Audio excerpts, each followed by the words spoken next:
Teachers and parents association याचे अध्यक्ष आहेत. यांच्याकडे बऱ्याच गोष्टी आहेत.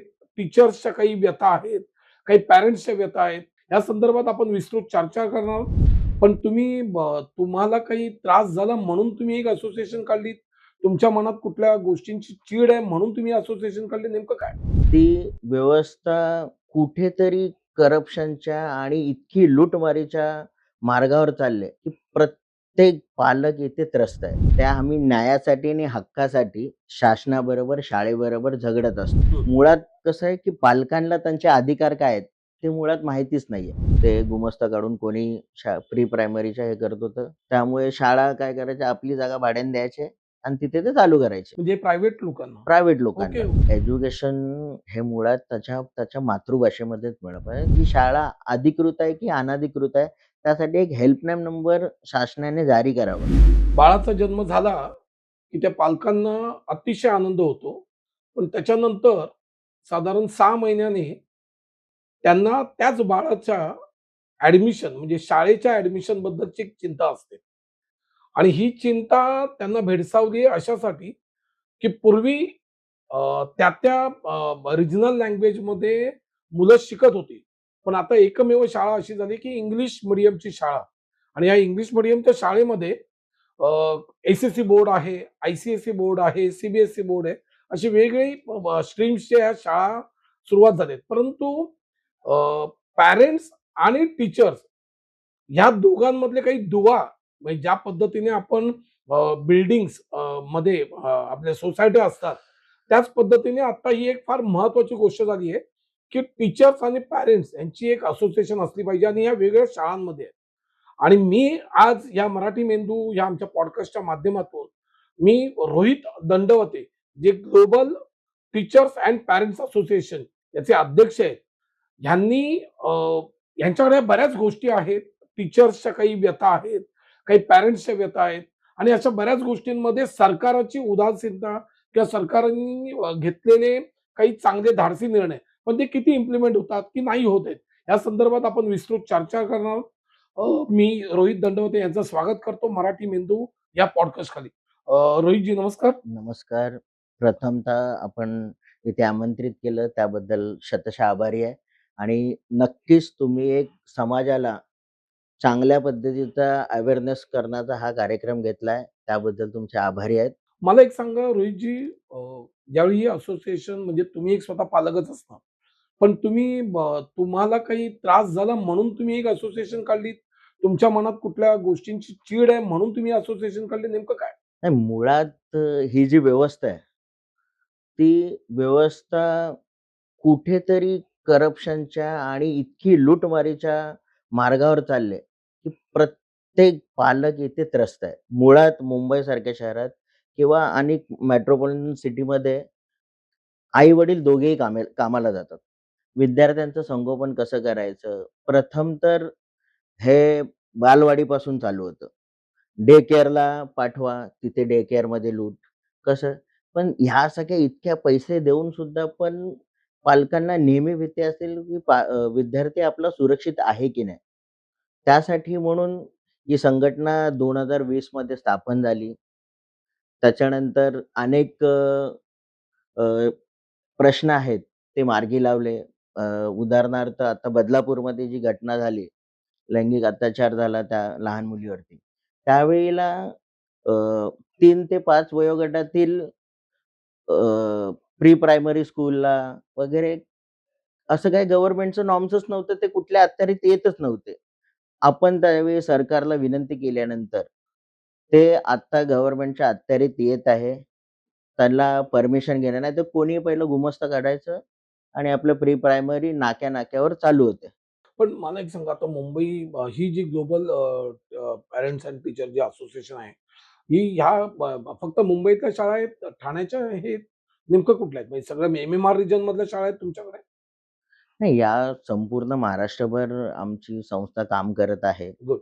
ज्या ग्रस्त पालक असतील, शिक्षक असतील, त्यांच्या हक्कासाठी, त्यांच्या न्यायासाठी लढत आहे.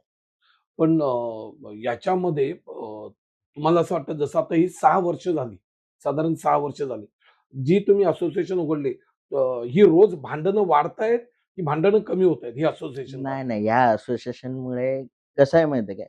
मधला हा दुवा म्हणणार येणार नाही. त्या आम्ही न्यायासाठी आणि हक्कासाठी शासनाबरोबर, शाळेबरोबर झगडत असतो. हं, मुळात कसं आहे, की पालकांना त्यांचे अधिकार काय आहेत, ते मुळात माहितीच नाहीये. अवेअरनेस त्या पद्धतीचा आपल्याकडे नाहीच आहे. हं. आणि मुळात विद्यार्थी गेल्यानंतर पालक घाबरतो, की बाबा आपण जर भांडलो, मुलावर इफेक्ट करतील, त्याला फेल करतील, काय करतील. म्हणजे बोलण्याचं हे असं आहे, की कोणाच्याही बापाला घाबरू नका.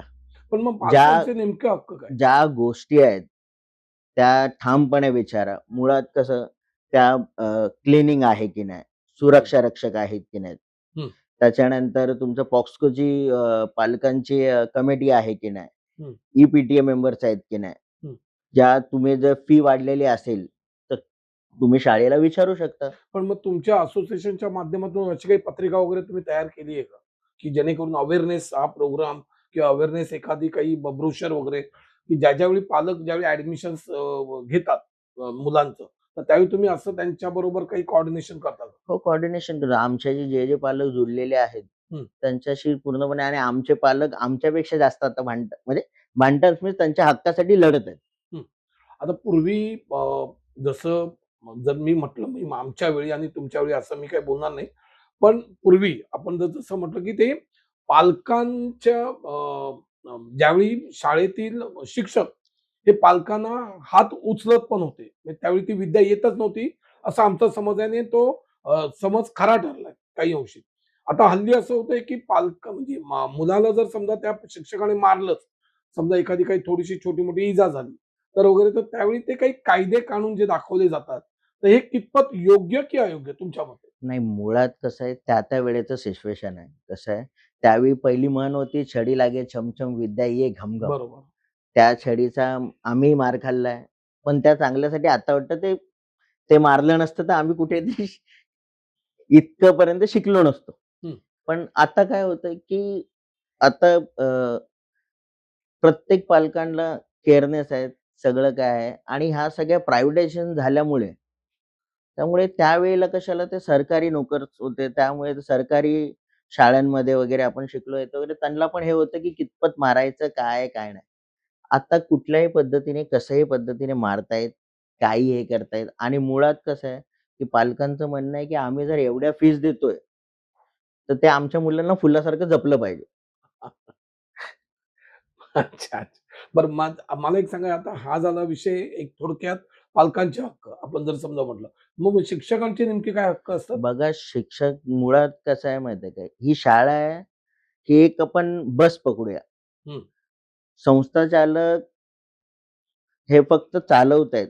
बाकी त्या बसमध्ये सगळ्या गोष्टी कंडक्टरपासून ह्या म्हणजे अ, त्या शिक्षकांच्या ह्याच्यावरतीच आहे. कारण की शाळा खोलण्यासाठी शिक्षकांचे प्रथमतः त्यांच्या डिग्रीज वगैरे वापरतात.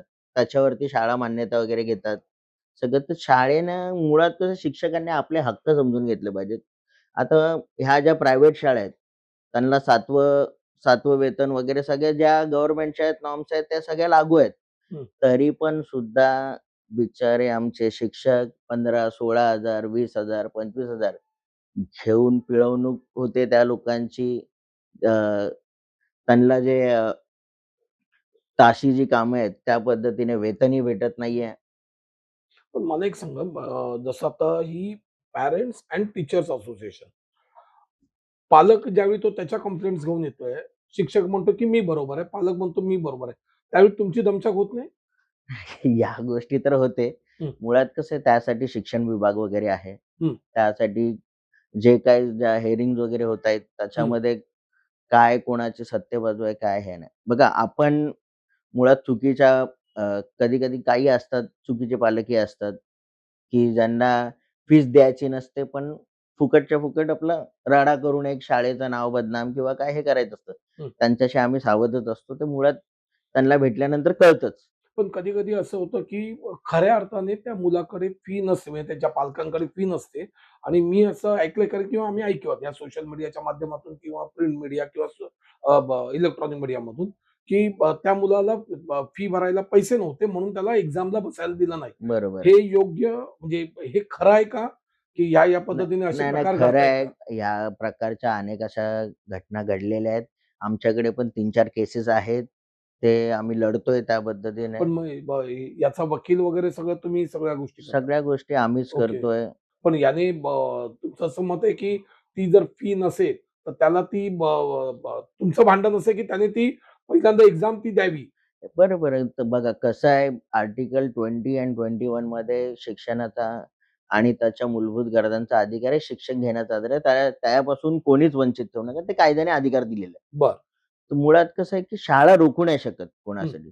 तुम्ही एल-सी ठेवा. हं, तोपर्यंत फीस पालकांना सवलत द्या. आता हं. काही-काही शाळा हे आहेत, की कायद्याने फी ॲक्ट प्रमाणे प्रत्येक महिन्याला फीस देऊ शकतो. पण काही-काही शाळा आम्हाला ॲन्युअल पाहिजे, 6 महिन्याच्या. 6 महिन्याची पाहिजे, वर्षाची पाहिजे एकत्र. वर्षाला दिले, की आम्ही 5% 10% डिस्काउंट देऊ. काही आमिष दाखवून हे सगळं म्हणजे नक्की ह्यांना तर तुम्ही या प्रायव्हेट शाळांना तर त्यांच्या ज्या काय म्हणतात त्याला, त्यांचे जे पैसे घेण्याची जी दादागिरी आहे, ती फारच वाढली आहे. हिशोबाच्या बाहेर.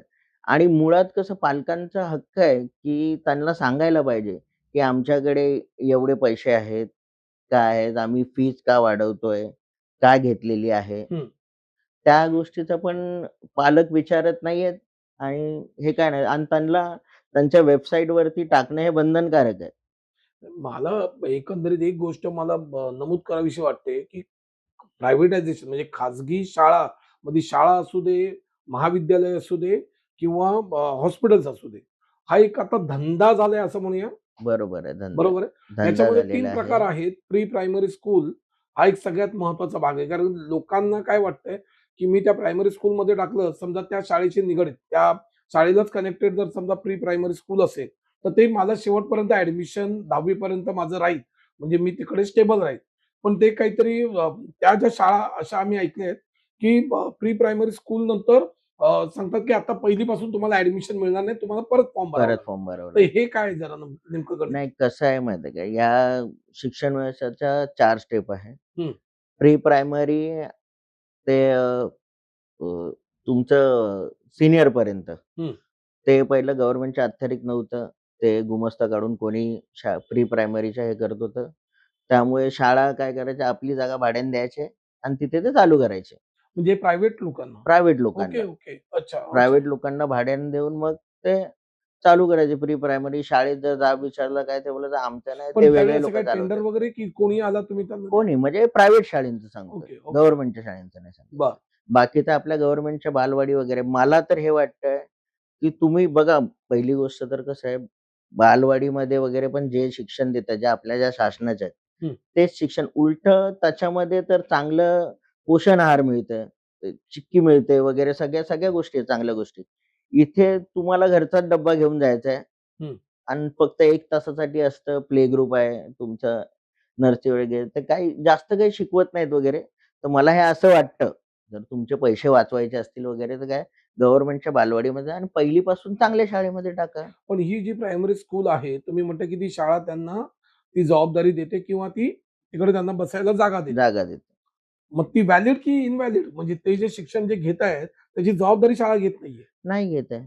मग ही तफावत काय मला कळलं नाही. मुळात ह्याच्यावर आपण काही कमांड नाहीये? ह्याच्यावर केले ना आता शासनाच्या एन-ई-पी ॲक्टमध्ये आणि त्याच्या तर तो काय ॲक्ट बदलापूरच्या जरा पूर्ण सरळ सांगा? नॅशनल एज्युकेशन पॉलिसी आहे 2020 ची, हां. काय आहे तो? 2020 ची आहे. त्याच्यामध्ये कसं आहे, वन नेशन वन एज्युकेशनच्या हिशोबाने माननीय प्रधानमंत्रींचं जी संकल्पना आहे, one nation one education. Okay. त्याच्यामुळे जो हा हिंदी सक्तीचा वगैरे जो विषय चालू आहे, जो हां. आता सध्या काही तो चाललाय, तो त्याच्यामुळेच उद्भवलाय. कारण की सी बोर्ड हं, सगळीकडे लागू करणार आहेत. हं. स्टेट बोर्ड मरतील त्याच्याने. पण मग आता जसं तुम्ही आता हिंदी सक्तीचा विषय घेतला, त्यालाच अनुसरून मी एक प्रश्न विचारतो. मध्यंतरी आता भरपूर सगळ्याच पक्षांनी त्याला विरोध दर्शवला होता, की पहिलीपासून हिंदी सक्ती. हिंदी सक्ती. तर तुमचा असोसिएशनचा विरोध आहे, की तुम्हाला मान्यता? तुमचं नेमकं काय मत नाही, मुळात कसं आहे, एज्युकेशन हे मुळात त्याच्या त्याच्या मातृभाषेमध्येच मिळालं पाहिजे. कारण की त्याच्या आकलनातून वगैरे विचार करण्याचा आहे, तर तो पोटात असल्यापासून त्या गोष्टी सगळ्या ऐकत असतो. त्यांची जी मातृभाषा आहे, जी मदर टंग आहे. मदर टंग का बोलतो आपण? कारण की त्या आईच्या पोटातून जी राइट. जी भाषा जन्माला जो आलाय तो मुलगा त्याच्यातून त्याला जास्त आकलनात येतं, जास्त हे करावं तुम्ही बघा इंग्रजीचे क्लासेस लावून इंग्रजी शिकू शकता, तुम्ही फ्रेंच शिकू शकता, सगळ्या हे आहेत.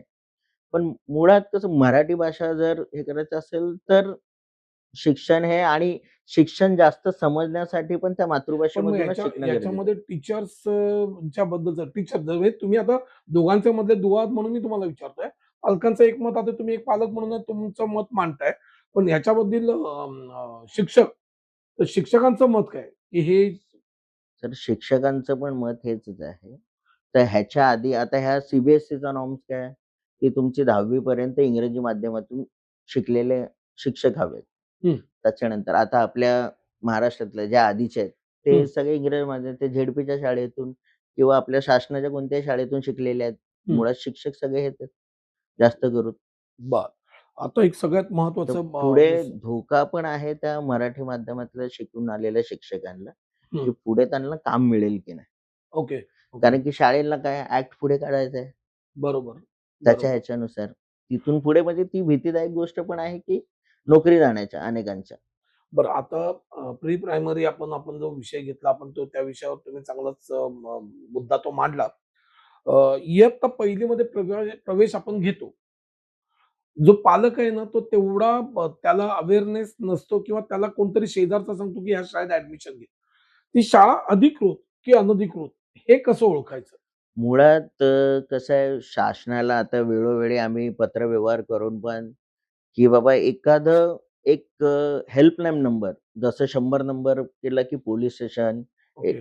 जसं फायर ब्रिगेडचं आहे, त्या पद्धतीनेच ही शाळा अधिकृत आहे की अनधिकृत आहे, त्यासाठी एक हेल्पलाईन नंबर शासनाने जारी करावा. हं, ही आमची तर पूर्ण आहे आणि त्याच्यानंतर प्रत्येक वर्षी आम्ही सांगतो, की बाबा तुमच्या शासनाच्या वेबसाईटवरती शाळेंची नावं टाका. हं, कोणत्या-कोणत्या शाळा अनधिकृत आहेत हं. त्या. आणि त्या व्यतिरिक्त जर शासन जर हे सगळ्या गोष्टी जर करत नसतील, तर पालकांनी स्वतःहून स्वतःचाच अवेअरनेस करावा.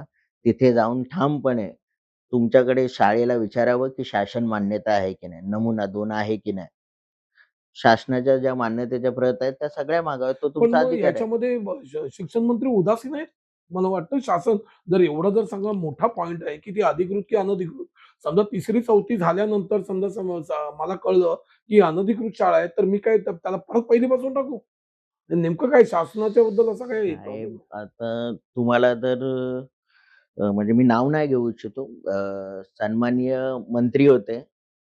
ते ज्या शिक्षण संस्थेतून शिकले, ती शिक्षण संस्थाच अनधिकृत निघाली. त्याच्यावरती हाऊसमध्ये सगळा गदारोळी झाला होता. सगळ्या गोष्टी हे झालं होतं. पण ते म्हणजे पण ते शेवटी शिक्षण मंत्री मंत्री आहे. पण एखादा गरीबाचा मुलगा जर नासा वगैरे त्याच्या मेहनतीच्या जोरावर गेला, ज्यावेळी जर बॅकहँड येऊन जर त्या शिक्षण संस्थेत तपासणी त्यावेळेला जर ती शिक्षण संस्था अनधिकृत आहे, तर मग त्याचं संपूर्ण लाईफ बरबाद होईल ना. त्याने जे शिक्षण घेतलंय, ते अनधिकृत होऊन जाईल. पण अशा वेळी मला एवढं कळतंय, की शाळा असू दे, महाविद्यालय असू दे, बऱ्याच मंत्री म्हणण्यापेक्षा राजकारणी लोकांचे बऱ्याच शाळा आहेत किंवा मोठ्या उद्योगपतींच्या शाळा आहेत. म्हणजे आता मध्यंतरी एक शब्द आला होता इंटरनॅशनल शाळा इंटरनॅशनल किंवा शाळा. बरेच काही शब्द जे होते ते वापरायचे नाहीत. तर हे जसं एखाद्याला सुचतं तेव्हा हे सगळे नियम निघतात. नेमकं काय होतंय? त्या विचाराच्या पलीकडे आहेत ह्या सगळ्या गोष्टी. कसं काही हे सगळं येतंय जसं म्हणजे ज्या पद्धतीने वळवायचं त्या पद्धतीने वळवलं जातंय. तुमचा जो शिक्षणाचा हक्क, अधिकार आहे, तो इतका चांगला आहे. तर मला तर वाटतं, की शिक्षण हे के-जी हं. पर्यंत म्हणजे हं. ग्रॅज्युएशन पर्यंत हे मोफतच मिळावं. आता या नेपाळ सरकारने पण जे सोशल हो, मीडियावर चाललंय, हो. की त्या सरकारनेही संपूर्ण फक्त सरकारी शाळा, प्रायव्हेट सरकारी शाळा शाळा. सगळ्या बंद करून म्हणजे टाकल्या. पंतप्रधानाचा म्हणजे मुलगा पण तिथे शिकेल. पंतप्रधानांचा मुलगा आहे आणि त्याच्यामध्ये एक कसं आहे, जो समाजात चाललेला म्हणजे अ, अ, जो ऊच-नीच वगैरे सगळं किंवा जो पैशाचा आत्ता जो चाललाय, तो एक समान सगळ्या गोष्टी सगळ्या येतील. सगळ्या मग तो स्वागतार्ह निर्णय आहे. ह्याच्याही आपल्या आपल्याकडे होईल? आपल्याकडे होईल का? इच्छाशक्ती असेल तर होईल. त्याला करण्यासाठी नाही इच्छाशक्ती मी आहे. मगाशी तेच म्हटलं, की मला शाळा वाटतं नायक सिनेमा हा आपल्या भारतामध्ये झाला. त्या त्याचा म्हणजे नायक सिनेमाचा जो इम्पॅक्ट आहे, तो आता नेपाळमध्ये दिसतोय असं वाटतंय. नाही मला असं म्हणायचं मी मगाशी सांगितल्याप्रमाणे शाळा मी हे बिझनेस पॉइंट ऑफ व्ह्यूने जर बघत असेल, तर मला नाही वाटत की हे व्हायला अजून 7 पिढ्या जातील असं मला वाटतंय. सध्याचं ज्या पद्धतीने राजकारणी लोकांनी जो हस्तक्षेप केलेला आहे प्रत्येक वेळी, त्यामुळे ह्या सगळ्या गोष्टी फक्त कागदावरच दिसतील. कुठेतरी संकल्पना मांडतोय. आता हे सोशल मीडियाच्या माध्यमातून तरी कळलं की नेपाळ असं-असं काहीतरी करतंय. पण मला असं वाटतं की ज्यांच्या शिक्षण संस्था ज्या आहेत, या शिक्षण संस्थांचे धाबे धनाडले असतील की आपल्यावर कधी ही गदा येऊ ग नये. एनिवे अल्पसंख्याकाचा जर विषय घेतला, तर त्या दर्जाच्या ज्या शाळा आहेत, त्याच्याबद्दल ते जरा मला थोडंसं खोलवर माहिती जरा सांगा. तो कसं आहे, अल्पसंख्याकांच्या ज्या शाळा आहेत, हं, तर संस्था जेव्हा बनते त्यावेळी त्याच्यामध्ये 70% वगैरे संस्था चालक त्या भाषेचे किंवा त्या धर्माचे अल्पसंख्याक असावेत, असा तो नियम आहे. त्याच्यानंतर मग हे अल्पसंख्याकांचा दर्जा प्राप्त करण्यासाठी अल्पसंख्याक आयोगाला पत्र लिहून वगैरे मग ते अल्पसंख्याक दर्जा प्राप्त करतात. त्याच्यानंतर मुळात कसं आहे माहिती आहे का? आमचं हे म्हणणं आहे, आता आम्ही जो आर-टी-आय माहितीचा अधिकार किंवा आता आमच्या पेपरमध्ये किंवा सन्माननीय आमदार सुनील प्रभू साहेबांनी जो हाऊसमध्ये विषय उचलला, हं. तर अल्पसंख्याक शाळांच्या लूटमार अक्षरशः करण्यास चालू केलंय. मुळात कसं आहे, तुम्ही घेताय अल्पसंख्याक दर्जा, की आमच्या धर्माच्या किंवा भाषेच्या विद्यार्थ्यांना शिक्षण संस्था आम्ही कमी दर्जामध्ये, कमी पैशामध्ये वगैरे चांगल्या उत्पन्न आमच्या लोकांसाठी आम्हाला काय करायचं आहे त्यासाठी घेतात. त्यासाठी शासन अ, फंडिंग पण करते. पैसे देतात अल्पसंख्याक शाळांना. त्याच्यानंतर पण हे स्वतःच्या तर धर्माच्या आणि भाषेच्या विद्यार्थ्यांना तर शिकवत तर नाहीच आहे आणि इतर मला भरमसाठ त्यांच्याकडूनही पैसे घेतायत आणि यांच्याकडूनही. मग तो गंमत त्या शाळा करून काय मतलब आहे? नुसतं फक्त काय फावड्याने ओढायला?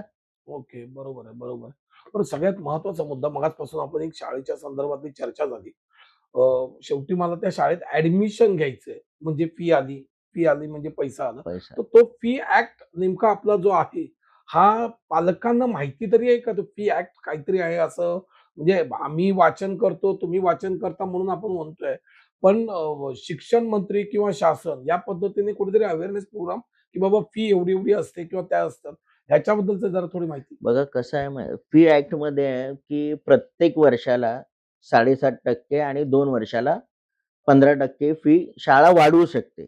पण नाही त्याचे त्याचा पण जरा परत खुलासा करा. फी ॲक्टमध्ये अ, शाळा प्रत्येक वर्षाला 7.5%. ओके. म्हणजे उदाहरणार्थ उदाहरणार्थ समजा आता ₹1000 फी आहे. यावर्षी. म्हणजे एक उदाहरणार्थ सांगूया, ओके, या वर्षी समजा ₹1000 फीज आहे. ओके. तर पुढच्या वर्षी 7.5% हं. वाढवून त्या 1000च्या 7.5 हे करून तो घेऊ शकतो. ओके, पण त्याला त्याला पण निकष आहेत. तो मुळात ती का वाढवतोय? ओके, त्याचं जस्टिफिकेशन वगैरे सगळं देणं आहे. हं. ई-पी-टी-ए मीटिंगमध्ये तो ठराव प्रस्ताव करायला पाहिजे. ओके. हां, आता भरपूर प्रायव्हेट शाळा काय करतायत, ई-पी-टी-ए मेंबर त्यांचेच असतात. हं. ते काय होते मीटिंग काय ह्याचं खालपर्यंत नाही. इलेक्शन वगैरे होतं? हां, ई-पी-टीचं इलेक्शन होतं. ई-पी-टी-ए म्हणजे काय? तो कसं तो पी मेंबर्स शाळेसाठी येणार. हं, तर पी कमिटी असते. हं, तर प्रत्येक वर्गाची जी कमिटी असते, मग त्याचा तो ठराव मंजूर होतो. हं, मग कसं आहे पालक संघटना असते म्हणजे शाळेतली. हं. मग ती संघटना काय करते, की शाळेमध्ये त्या सुरक्षेच्या गोष्टी आहेत वगैरे आहेत किंवा आता पॉस्कोची संघटना वगैरे आहेत. त्या ओके. विषयाच्या सगळ्या काय त्यांच्या माध्यमातून त्या सगळ्या गोष्टी होतायत. मग मला एक अजून एक त्याच्यावर एक प्रश्न होता म्हणजे पॅरेंट्स आणि टीचर्स असोसिएशन. मी असं ऐकलंय मला बऱ्याच पालकांनी सांगितलं, की पॅरेंट्स आणि टीचर असोसिएशनची फी ती पण आम्हाला त्या रसीदमध्ये जोडली जाते. हे कितपत खरं आहे? नाही, नाही. हे चुकीचं आहे. त्याची काही जर फी वगैरे घेतली जर जाते? घेत असतील तर आमच्या संघटनेला ही माहिती द्यावी. Okay, okay. कारण माझ्याकडे अशा काही कंप्लेंट्स आल्या होत्या, की आमच्याकडून ती पण फी घेतली जाते. बरं याच्यामध्ये नाही तुम्हाला ना, काही मानधन वगैरे असतं? बघा फीस फक्त टर्म फी आणि ट्युशन फी घेऊ शकतो ओके. शाळा. त्या व्यतिरिक्त कोणत्याच फी नाही. टर्म फी आणि ट्युशन फी. पण मुळात कसं आहे फीज शाळा असते 8 महिनेच चालू. हं, आपण 13 महिन्याची फीज भरतो. हं. बरोबर. हो. 13 महिने म्हणजे 1 महिना एक्स्ट्रा फीज भरतो त्या टर्म फीमध्ये, की शाळेच्या सगळ्या गोष्टी असतात, चालवायचं असतं, हे पण सगळं. पण मुळात जर शाळा जर फीज वाढवत असेल, मग त्याच शिक्षकांना वेतनाच्या म्हणजे जे 7वं वेतन किंवा 8वं वेतनाच्या हिशोबाने जर पगार देत असतील की नाही, तेही बघणं पालकांचाच अधिकार आहे. पण आता जसं फी तर आपण भरली, सगळ्या गोष्टी केल्या. एक 2-3 म्हणजे एक सगळीकडून ती बंधनं जी टाकली जात आहेत, पूर्वीच्या ज्या गव्हर्नमेंटच्या ज्या शाळा किंवा जी लोकांनी शिक्षण घेतलीत, आम्ही पण घेतली तुम्ही घेतली आहेत. त्यावेळी पुस्तकं घेण्यावर, गणवेश घेण्यावर ही कुठलीही बंधनं नव्हती. आत्ता त्यांनी शाळेची रसीद दिली ॲडमिशनची, की त्याच्यानंतर शाळेची पुस्तकं तुम्ही ह्याच दुकानातून घ्या, गणवेश ह्याच दुकानातून घ्या. इथे कुठे काही काय नेमकं आहे? गणित काय? नाही, मुळात कसं आहे माहिती आहे, हा फारच गांभीर्याचा विषय झालाय. हं, आता मुळात आपल्या वेळेला बालभारती हे पब्लिकेशन एकच होतं. हं, त्या पब्लिकेशनचं म्हणजे बालभारतीचंच नाव होतं प्रत्येक पुस्तकांवरती. हं, आता एन-सी-पी-आर-टीच्या नियमानुसार हं, कोण-कोण त्याच्यामध्ये सिलेक्ट गेलं. ते आता जे हं. म्हणजे जे मुळात ह्या कधी आल्या गोष्टी, स्टेट बोर्डाच्या शाळा व्यतिरिक्त या सी बोर्ड, तुमच्या आय-जी बोर्ड, आय-सी-एस-ई बोर्ड वगैरे ह्या सगळ्या अनदर बोर्डच्या शाळा आल्या, की लोकांना त्याबद्दलचं मुळात बोर्ड काय हा माहीतच नाहीये. का घ्यावा, काय नाही. फक्त त्या शाळेचा जो चमक-धमक आहे, त्याच्यावर जाऊन म्हणजे माझ्याकडे आता एक असा रिपोर्ट आहे, एक सकाळमध्ये बातमी आली होती. साम टीव्हीने त्याचं स्टिंग ऑपरेशन केलं. शाळांकडून अशी होते लूट. पुस्तकांवर बाजारपेठेतील दुकानात 10% पर्यंत सवलत मिळते. शाळा मात्र कोणतीही सवलत देत नाही. दुकानांमध्ये 12 वह्यांचे दर ₹400 आहेत. शाळांमध्ये ह्या वह्यांसाठी ₹900 मोजावे 900 लागतात. दुकानात एक वही ₹35 तर शाळेमध्ये ₹75 मिळते. 10वी साठीच्या 172 पानांच्या वह्या शाळांमध्ये ₹75 एक अशा दराने मिळतात, तर दुकानांमध्ये ह्याच वह्या ₹35 मिळतात. शाळांमध्ये 80 पानांच्या 1 डझन वह्यांसाठी ₹540 दर आहे, तर दुकानांमध्ये ₹290. मग हे नेमकं काय हे कमिशन सेटिंग चालू आहे काय नाही, नेमकं? कमिशन सेटिंग तर आहेच. हं, बऱ्याच शाळा हे करतायत हं. आणि मुळात कसं काय-काय शाळेने तर स्वतःचं पब्लिकेशन पण खुललंय. अच्छा. शाळेत पुस्तकं विकतायत, सगळ्या गोष्टी करतायत मग याच्यावर आणि तुमचं बंधन? त्याच्यामुळे बघा आपल्या वेळेला कसं होतं, आपण पहिलीला असेल तर आपला दुसरीचा आजूबाजूचा किंवा कोणतरी हे कारण त्याच्या आधीच सांगून ठेवलं असतं, "बाबा माझं एक्झाम संपते, दुसरीची पुस्तकं तुझी पाहिजेत." हं. आता ह्या शाळेने काय केलंय, प्रत्येक वेळेला नवीन सिलेबस. सिलॅबल त्याच्यातले पाटीपुढे हे सगळं करतायत. सगळं काय कन्फ्युजन करून ठेवताय. कन्फ्युजन म्हणजे ते लोकं प्रत्येक वर्षी पुस्तकं घ्यावी. पण मला हे पण म्हणजे पुस्तकं झाड कापल्यामुळे होतायत. हं. त्याच्यातून झाडांचंही नुकसान आहे. पर्यावरणाचं पण नुकसान आहे. ह्या पॉइंट ऑफ व्ह्यूने पण का नाही विचारात करत आहेत? पण प्रत्येक वेळी दर 5 वर्षांनी मुख्यमंत्री बदलतात, दर 5 वर्षांनी शिक्षण मंत्री बदलतात. प्रत्येक वेळी हेच प्रश्न, हेच प्रश्न, हेच प्रश्न. ह्याच्यावर कुठे ना कुठेतरी काही तोडगा निघतच नाही, की यांना काढायचंच नाही. कुठलंही सरकार असू दे. नाही, आता तुम्ही पहिले जे बोलला, की शिक्षण संस्था अनेक राजकीय नेत्यांच्या आहेत. हो. मग आता काही तोडगा काढतील का? अच्छा. मग डायरेक्टली तुम्ही विषयच बंद केला आता. नाही, मग आता काय ह्याच्यावर म्हणजे तेच तोच ॲक्ट आहे, तेच सगळं आहे, सगळं अवेअरनेस आहे, कायदा चांगला आहे, हां. सगळ्या गोष्टी आहे. पण ते अंमलात आणत नाही इच्छाशक्ती. पण मग जो आर-टी-एचा जो कायदा आहे, राइट टू एज्युकेशन हो. 2009चा, हा अधिकार मध्ये या सगळ्या गोष्टी आहेत का? हो, आहेत ना. पण त्याचा वापर होत नाहीये किंवा पालकांनाच माहीत नाही. पालकांना पालक माहिती नाहीये. घाबरतायत का? हो, हे बरोबर आहे 100% की हां, पालक घाबरतात, की त्यांना वाटतं की हे जाऊन पुढे माझ्या मुलाच्या मुलाला परीक्षेवरती, याच्यावरती मग तो काना-मात्र्यावरती पण हे राइट, राइट. करतील स्पेलिंगच्या याच्यावर किंवा काय तो फेल झाले की त्याच्या भविष्याचं काय? Okay, okay. म्हणजे मुळात आजच्या तारखेला तुम्ही बिलीव्ह नाही करणार. पहिलं घर घेण्यासाठी लोन काढायला लागत होतं. आत्ता आणि किंवा परदेशात जाण्यासाठी लोन काढायला बरोबर. लागत होतं. आत्ता पहिलीच्या मुलापासून पालकांना लोन काढावं लागतं. आणि कठीण आहे. तशा शाळेंच्या बॅकअपमध्ये अशा कंपन्या पण आहेत, हं. लोन देणाऱ्या उपलब्ध. पण मला एक अजून एक प्रश्न, की एस-एस-सी, आय-सी-एस-ई, सी-बी-एस-ई पुढचे तर ते वेगळे विषय झाले. या एस-एस-सी हळू-हळू लोप पावत चालल्या आहेत आणि त्या सी मध्ये कन्व्हर्ट होत आहेत. काही बरोबर. आय-सी-एस-ई तर एस-एस-सीला पूर्ण झोपवायच्याच तयारीत आहे सरकार? नाही, आता कसं आहे सरकारने एन-ई-पी ॲक्ट जो आणलाय, हां. तर त्याच्यामध्ये सगळ्या स्टेट बोर्डच्या शाळा तर बंदच होत आहेत आणि ते सी-बी-एस-सीच होत जाईल सगळ्या. हं, हां, त्यांचं कसं आहे वन नेशन वन एज्युकेशन करायचं आहे. हं. त्या पद्धतीने हे चालू आहे. पण मग सी केल्यानंतर तुम्ही स्थानिक भाषेला विरोध आहेच. बघा स्थानिक भाषेला आता तिसरी भाषा म्हणून आता प्रत्येक शाळेमध्ये मराठी कंपल्सरी केलेलं आहे. हं. त्याच्यानंतर इंग्रजी आहे हं. आणि थर्ड ऑप्शनमध्ये हिंदी किंवा संस्कृत आहे. हं. तर तो ऑप्शनेबल आलाय. म्हणजे आता जो सन्माननीय राजसाहेब आणि उद्धव साहेब आणि आपले अ, दीपक पवार, दीपक पवार साहेब वगैरे ह्या लोकांनी मराठी तो भाषा यांनी तो विषय आणला. विषय आणला. म्हणजे हेड्स ऑफ खरंच चांगला विषय आणलेला आहे. नाही तो मला असं वाटतं, की आता तो विषय अजूनही गरम आहे गरम आहे. आणि येस. तो गरम राहिला तरच तो त्याची पुढे चालू शकतो. समितीवरती काम चालू आहे. सगळ्या एक गोष्टी काय सगळ्यात महत्त्वाचा विषय, की 10वी पर्यंत जे काही शिक्षण होतं, त्याच्यानंतर 10वी नंतर 10वीच्या प्रिन्सिपलला आणि पुढे तो 11वीला कुठे कुठल्या स्ट्रीममध्ये जातोय, इथे कुठेतरी ती तफावत आहे सरकारची. मी 10वीला आता एका शाळेमधून मी ॲडमिशन घेऊन मी दुसरीकडे 11वीला कुठल्यातरी मी कॉलेजला जातोय, ही ज्यावेळी कनेक्शन जे तुटलं जातंय, त्यामुळे विद्यार्थी नेमका काय करतोय? सो 8वी पासून जर समजा त्याला कंप्लीटली कमर्शियल त्याला काय म्हणूया ते शिक्षण जर समजा त्याला दिलं, एखाद्या व्यावसायिक शिक्षण आपण त्याला म्हणूया. तर तसा जर समजा अभ्यासक्रम चेंज केला, तर तुमचं काय म्हणणं आहे त्या संदर्भात? नाही व्यावसायिक अभ्यासक्रम मला वाटतं स्टार्टिंगपासूनच यावा. हां. त्याच्यातून त्या विद्यार्थ्याची हं.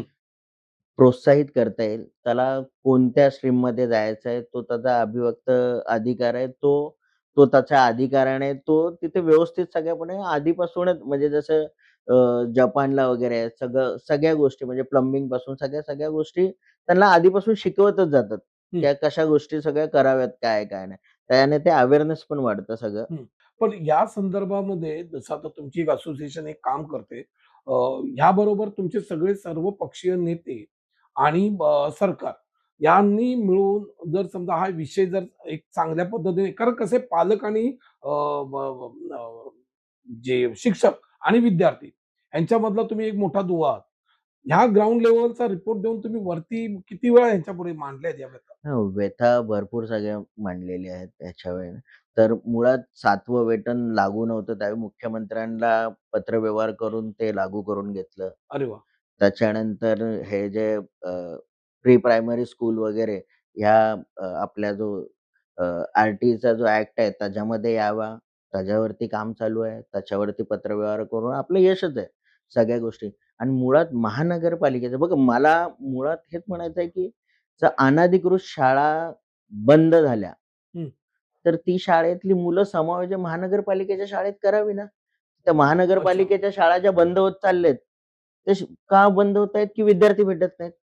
मग ते तुम्ही आता अनधिकृत या शाळा ज्या रन का पब्लिक करून देतायत? आता या पब्लिक स्कूल ज्या झाल्या आहेत, BMCने ज्या केल्या आहेत, त्याच्यामध्ये कसा प्रतिसाद आहे? प्रतिसाद चांगलाच आहे. हं. एज्युकेशनही चांगलं मिळतंय. हं. पण त्या अजून वाढवाव्यात सगळ्या. पण मग जसं पालक, पालक मला असं वाटतं 100 पालकांमध्ये 90 पालक तरी मला वाटतं डिस्टर्बच असतात या सगळ्या गोष्टींमुळे. पण जाब कोणाकडे विचारणार? तर कुठे तक्रार करायची नेमकी? जर समजा त्याला गोपनीय तक्रार करायची असेल, तर कुठे करता येईल? तर शिक्षण विभाग आहे. हं. शिक्षण त्याचं नाव विभागाला डिस्क्लोज करता होत नाही. नाव डिस्पोज होत नाही हा मूळ प्रश्न आहे. त्याला भीती आहे ना, की त्यांनी माझ्या त्या मुलाबद्दल पालकांनी जर विनंती केली, हां.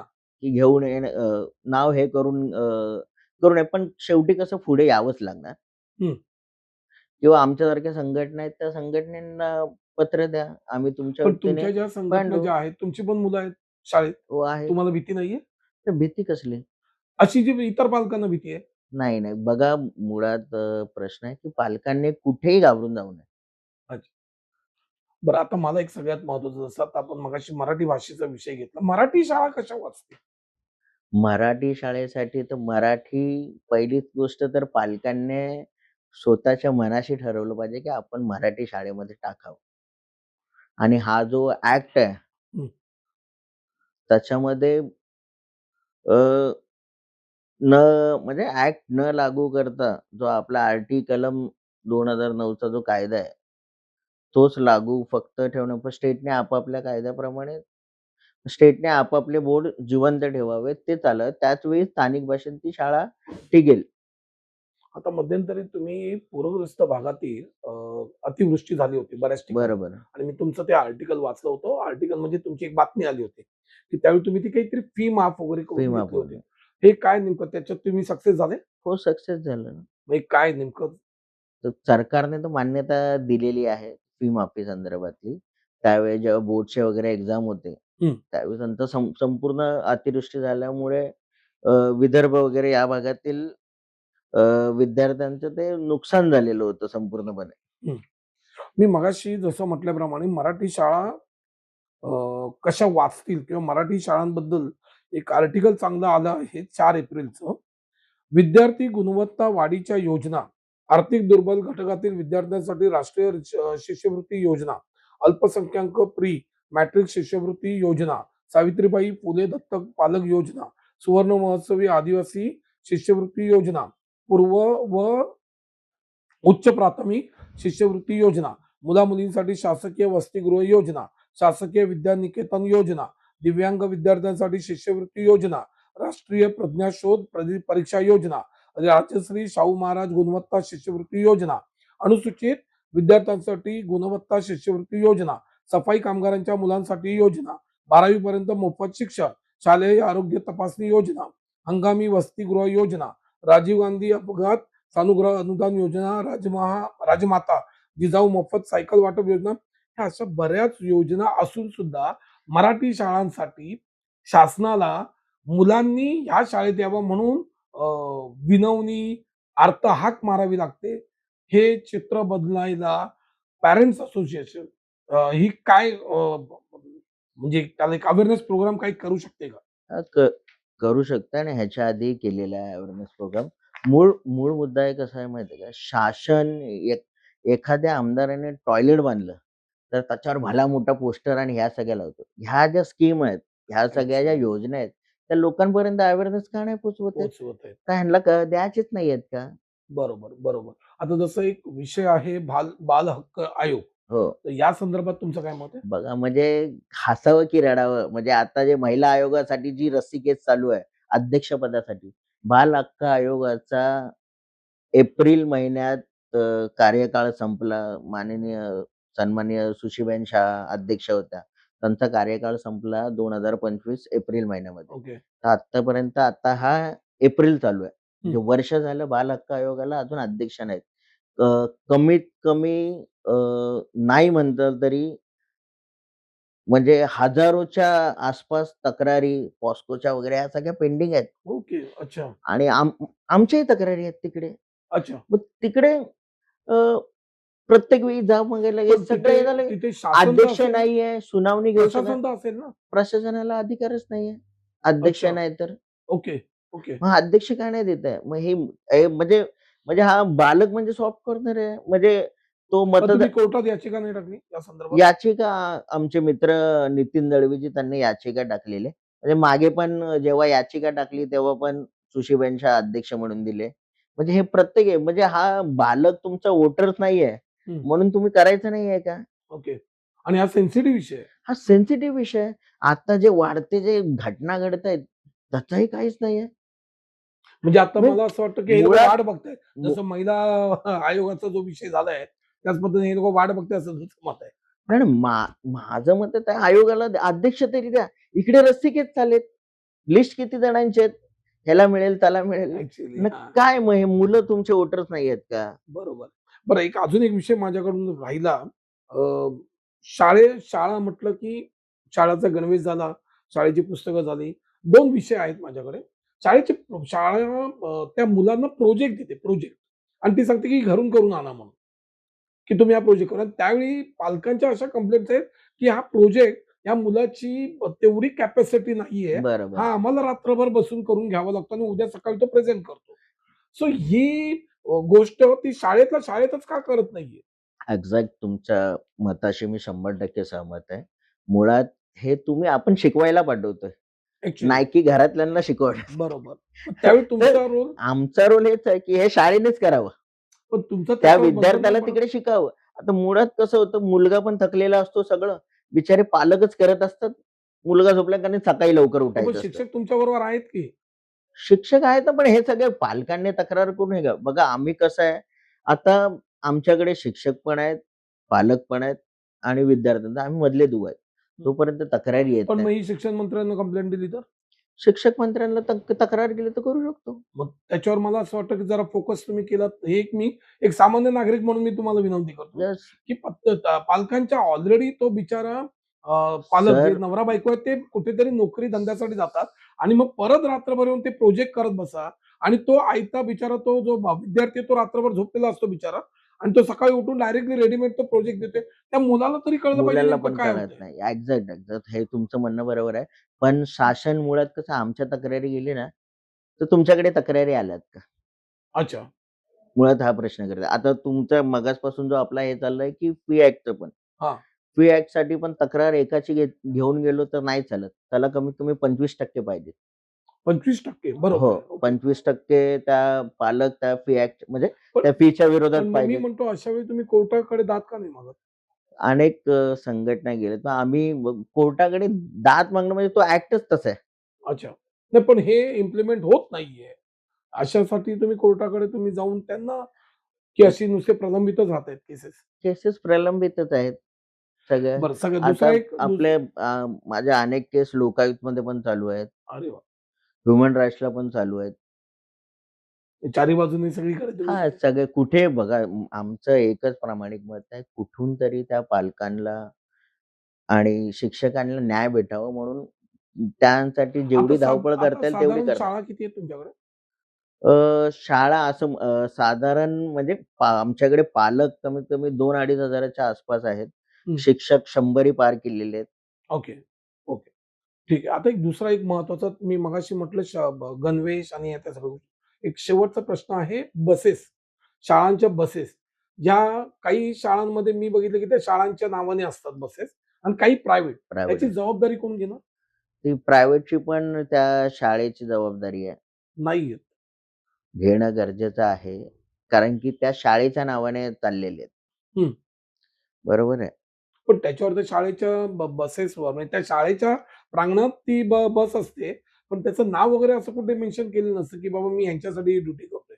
त्याने आता ती म्हणजे कदाचित शाळांनी ती सुटका करून घेतली स्वतः, की बाबा आमचा काही तुझा संबंध नाही, पण तू आमच्या शाळेमध्ये राहा. शाळेमध्ये ना. ह्याच्यावर तुमचं काय निर्बंध नाही राहील? ते हे कशामुळे कसं आहे, की हा मुळात बसचे किती पैसे घ्यावे, हं. त्याच्यावर काही किती किलोमीटरवर काय घ्यावे या शासनाने त्याच्यावरती पॉलिसी बनवावी.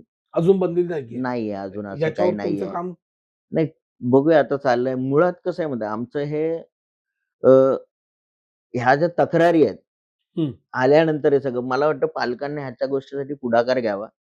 यावं. कोणाला काही प्रॉब्लेम्स असतील काय, काय नाही. सो कसं म्हणजे एकंदरीत हां. म्हणजे तुम्ही बिलीव्ह नाही करा डिफॉर्मेशन केसेस मानहानीचा दावा कितीतरी शाळांनी आमच्यावरती केलाय. अच्छा. म्हणजे ते 5-5 कोटी, 15-15 कोटीच्या मारहाण नुकसानवर म्हणजे त्या बोलतात ना, की घाबरवण्यासाठी वगैरे, पण आम्ही घाबरणार नाहीयेत. काय लढा देणार शेवटपर्यंत. मला असं वाटतं रोहित दंडवते जे अध्यक्ष ग्लोबल टीचर्स पॅरेंट्स असोसिएशनचे यांनी मला असं वाटतं पालकांचे डोळे उघडलेत आणि खास करून तुमचं डोकं उघडलंय असं मी समजतो. पालकांनी कुठे तक्रार करावी, कशी करावी, फी ॲक्ट संदर्भात काय माहिती आहे, त्या शाळांचे असलेले ब ब काही त्याला म्हणूया धमक्या, इनडायरेक्टली धमक्या, की आमच्याकडूनच तुम्ही हे विकत घ्या, आमच्याकडूनच हे विकत नाही घ्यायचं, आम्ही तुम्हाला हेच देऊ, आम्ही तुम्हाला तेच देऊ, तुम्हाला हे सगळं करावंच लागेल आणि कुठे ना कुठेतरी तो पालक घाबरलेला असतो. पण मला असं वाटतं, की रोहित दंडवतेनं आज बोलवण्याचं कारण अशासाठी होतं, की तुम्ही मुलांना कुठे जेलमध्ये पाठवत नाहीयेत. तो जेलमध्ये नाहीये. तो एका शाळेमध्ये आहे, की तो स्वतःचा विकास करणार आहे आणि त्याचा विकास झाला, तर आपल्या महाराष्ट्राचा विकास होईल, आपल्या भारताचा विकास होईल, आपल्या हिंदुस्थानाचा विकास होईल, असं मला वाटतं आणि त्याच्यासाठी रोहित दंडवते ह्यांची ही तळमळ आहे आणि ही एक चळवळ आहे असं समजूया. ह्याला अंत नाही. रोज एक ना एक प्रॉब्लेम्स तयार होतील. राज्य शासनाने म्हणजे मी खास करून महाराष्ट्र शासनाच्या मुख्यमंत्र्यांना मी या चॅनलच्या माध्यमातून सांगेन, की शाळा हा एक सगळ्यात महत्त्वाचा विषय आणि हा पॉडकास्टमध्ये सगळ्यात महत्त्वाचा विषय आला बालहक्क. आत्ताच महिला आयोगाने च्या माध्यमातून एवढं मोठं रान उठवलं गेलंय. मला असं वाटतं, की बालहक्कामध्ये पॉस्कोच्या केसेस पासून शाळांच्या बद्दलच्या केसेस अशा बऱ्याच काही तक्रारी इथे आहेत. लवकरात लवकर बालहक्क संरक्षण आयोगामध्ये पण लवकरात लवकर त्यांनी अध्यक्ष द्यावा की आमच्याकडूनही तुम्हाला विनंती, या पॉडकास्टच्या माध्यमातून विनंती. आज रोहित दंडवते यांनी बऱ्याच गोष्टींचा खुलासा केलाय. मी रोहित दंडवतेंना मी स्वतः सांगेन, की त्यांनी त्यांचा नंबर या पॉडकास्टच्या माध्यमातून द्यावा, जेणेकरून जास्तीत जास्त पालक हे या संघटनेमध्ये सामील होतील. रोहितजी, तुमचा नंबर तुम्ही प्लीज. 9987104111 म्हणजे अजून एक गोष्ट सांगू इच्छितो. संघटनेने 2020 मध्ये स्थापन झाल्यापासून ह्या महानगरपालिकेतील शिकणाऱ्या सर्व विद्यार्थ्यांना ऑलिम्पिक लेव्हलचे गेम मोफत करून दिले, जलतरण करून दिले. अरे वाह! हो. अनेक सर्व कार्यक्रम जितकं आम्ही शोषित आणि वंचित घटकांसाठी जास्तीत जास्त काम करण्याची तळमळ आहे आणि ती पुढे करत राहू. पालकांनी कोणत्याही प्रकारचं घाबरून न जाता बिनधास्तपणे, ठामपणे उभं करा. कायद्याने तुम्हाला अधिकार दिलाय, त्याचा वापर करा. काही जर जमलं नसेल आमच्या संघटनेशी संपर्क करावा. धन्यवाद. मी परत एकदा मराठी मेंदूच्या वतीने रोहित दंडवते यांचे आभार मानतो. यापुढेही आम्ही वेगळे विषय घेऊन येऊच, परंतु तुम्हाला जर एखादा विषय जर कळत असेल, तर तुम्ही स्वस्थ न बसता अस्वस्थ व्हा आणि आपल्या ज्या काही मागण्या आहेत, या चॅनेलच्या माध्यमातून तुम्ही पुढे आणाल, ही मी आशा व्यक्त करतो. जय हिंद, जय महाराष्ट्र.